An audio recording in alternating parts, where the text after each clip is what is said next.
ষষ্ঠ শ্রেণীর প্রিয় শিক্ষার্থীবৃন্দ, সবাইকে আমার আন্তরিক প্রীতি ও শুভেচ্ছা। আমি অসীম কুমার মণ্ডল, সহকারী শিক্ষক, খড়্ডা মাধ্যমিক বিদ্যালয়, খড়্ডা পায়রা খুলনা।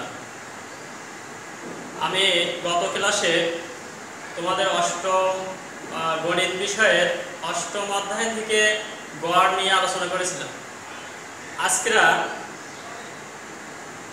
অষ্টম অধ্যায়ের মধ্যক ও প্রসারক নিয়ে আলোচনা করব। আমরা প্রথমে একটু দেখে আসি যে মধ্যক কি। মধ্যক হচ্ছে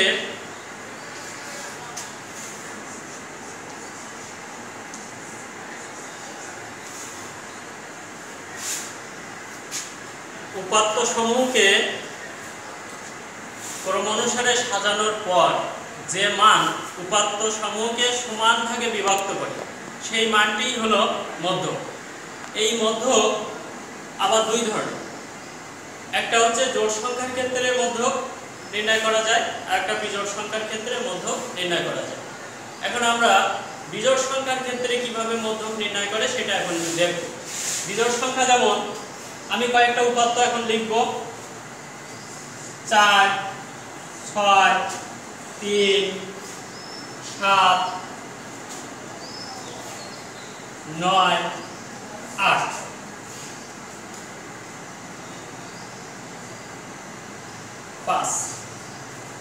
এখানে দেখো আমার উপাত্ত সংখ্যা কয়টি আছে? 1, 2, 3, 4, 5, 6, 7টি। আমার এখানে কিন্তু উপাত্ত সংখ্যা 7টি, অর্থাৎ উপাত্ত সংখ্যা বিজোড়। এই ক্ষেত্রে আমি মধ্যক কিভাবে নির্ণয় করব? আমার মধ্যক নির্ণয় করতে গেলে প্রথম যে কাজটি করতে হবে সেটা হচ্ছে উপাত্তগুলোকে ধারাবাহিকভাবে সাজিয়ে নিতে হবে। অর্থাৎ আমি সাজাই, তাহলে সাজালে আমার প্রথমে আসবে 3, 4, 5, 6, 7, 8, 9। তাহলে আমি কিন্তু মানগুলোকে সাজিয়ে নিয়েছি। এখন এখানে যেহেতু আমার উপাত্ত সংখ্যা 7টি আছে, তাহলে আমার কি করতে হবে? মধ্যক সমান সমান উপাত্ত সংখ্যা যোগ 1।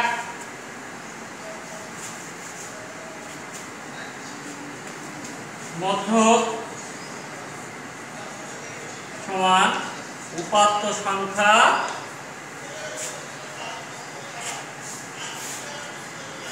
যোগ 1 ভাগ 2। তাহলে এখানে আমার উপাত্ত সংখ্যা হচ্ছে 1, 2, 3, 4, 5, 6, 7।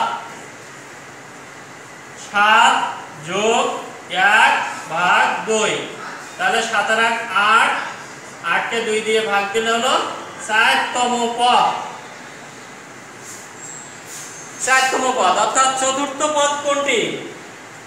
1, 2, 3, 4, এই হলো আমার চতুর্থতম পদ। তাহলে আমরা চতুর্থতম পদ কোনটি পেয়েছি? 6 পেয়েছি। তাহলে আমাদের মধ্যক কিন্তু 6। তাহলে আমরা বিজোড় সংখ্যার ক্ষেত্রে মধ্যক নির্ণয় করতে পারলাম। এখন একটু দেখে আসবো জোড় সংখ্যার ক্ষেত্রে কিভাবে মধ্যক নির্ণয় করতে হয়। এগুলো মুছে দিলাম।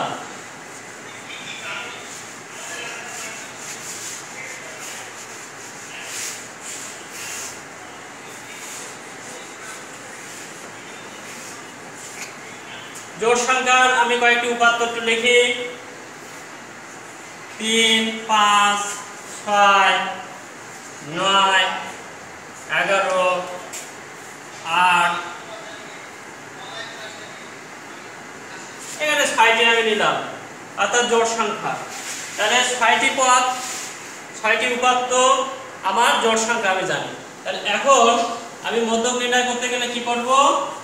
মধ্যক নির্ণয় করতে গেলে আমাকে প্রথমে উপাত্ত সংখ্যাগুলো সাজিয়ে নিতে হবে। ধারাবাহিকভাবে যদি আমি না সাজিয়ে নেই তাহলে কিন্তু আমি মধ্যক সঠিকভাবে নির্ণয় করতে পারবো না। সেক্ষেত্রে আমি সাজিয়ে নিলে কি হবে? প্রথমে 3, তারপরে 5, তারপরে 6, তারপরে 8, তারপরে 9, তারপরে 11। অর্থাৎ আমি উপাত্তগুলোকে ধারাবাহিকভাবে সাজিয়ে নিয়েছি। এখন দেখো আমার এখানে জোড় সংখ্যা, তাহলে এখানে দুই পাশ থেকে যদি আমি 2টা করে বাদ দিই, অর্থাৎ এই পিছন দিক থেকে 2টা বাদ দিলাম আর সামনের দিক থেকে থেকে দুটো বাদ দিলাম, আমার মাঝখানে কিন্তু দুইটি পদ থেকে গেছে। এই মধ্যবর্তী পদ দুইটির যোগফলকে যদি আমি 2 দিয়ে ভাগ দেই তাহলে জোড় সংখ্যার ক্ষেত্রে মধ্যক নির্ণয় করা যাবে। তাহলে আমরা মধ্যবর্তী পদ দুইটির যোগফল কি লিখব? মধ্যক সমান সমান মধ্যবর্তী পদ দুইটির যোগফল ভাগ 2। এই মধ্যবর্তী পদ দুটি কত কত আছে? 6 যোগ 8 ভাগ 2। তাহলে 8 আর 6 14 ভাগ 2 সমান সমান 7। তাহলে আমরা জোড় সংখ্যার ক্ষেত্রে মধ্যক কত পেলাম? 7। তাহলে আমরা দেখলাম যে জোড় সংখ্যা এবং বিজোড় সংখ্যা এই দুইটির ক্ষেত্রে কিভাবে মধ্যক নির্ণয় করতে হয়। তোমরা নিশ্চয়ই এতক্ষণে শিখে ফেলেছো যে জোড় এবং বিজোড় সংখ্যার মধ্যক কিভাবে নির্ণয় করতে হবে। এখন আমি তোমাদের একটা কাজ দিয়ে দেব, তোমরা সেটা বাড়িতে বসে করবে। আমি কয়েকটা উপাত্তের মাধ্যমে একটি কাজ দিচ্ছি, মধ্যক নির্ণয় করবে তোমরা। তাহলে 2 7 9 5 4 8 12 এই সংখ্যাগুলো ব্যবহার করে মধ্যক নির্ণয় করতে হবে।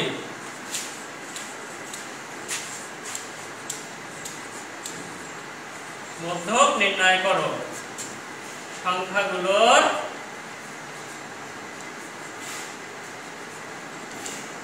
এই সংখ্যাগুলোর মধ্যক নির্ণয় করো। এখন মধ্যকটা আমরা শিখলাম, আরো একটা অংশ আমাদের শিখতে বাকি আছে, সেটা হলো প্রচুরক। তাহলে এখন আমরা শিখব প্রচুরক। তোমরা এটা খাতায় লিখে নেবা, এখনই খাতায় লিখে নাও। 2 7 9 5 4 8 12 সংখ্যাগুলোর মধ্যক নির্ণয় করো। এখন আমরা একটু প্রচুরক সম্পর্কে শিখব।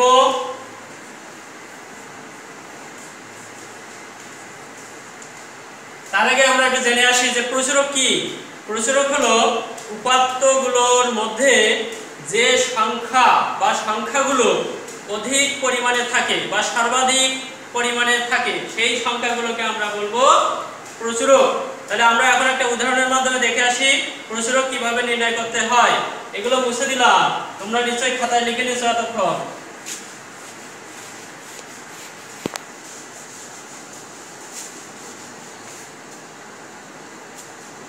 নয় 6 5 4 9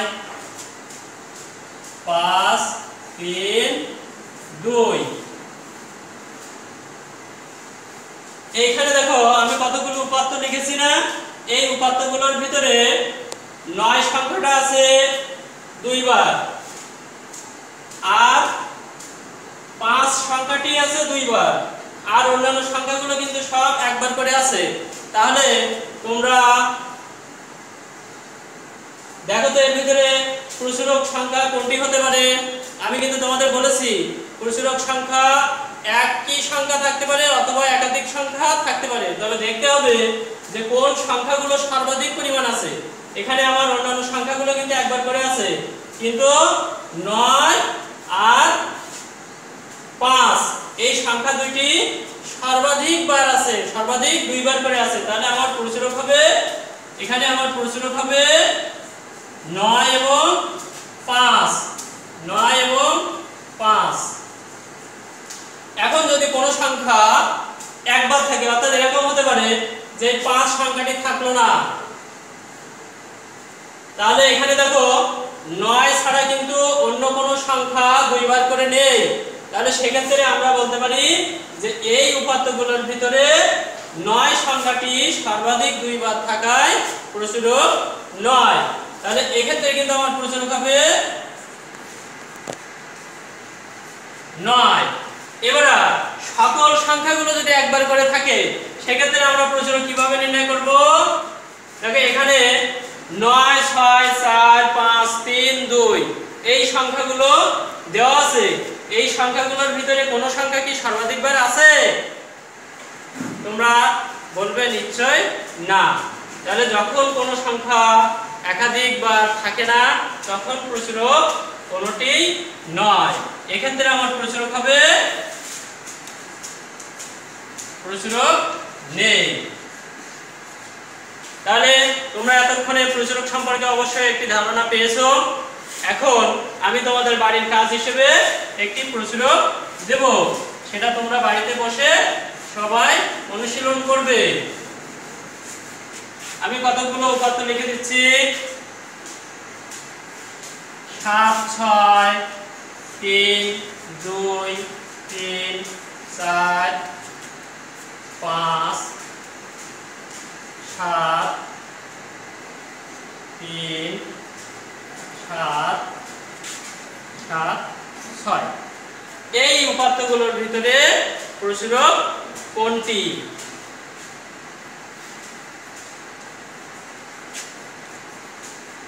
এই উপাত্তগুলোর প্রচুরক নির্ণয় করো।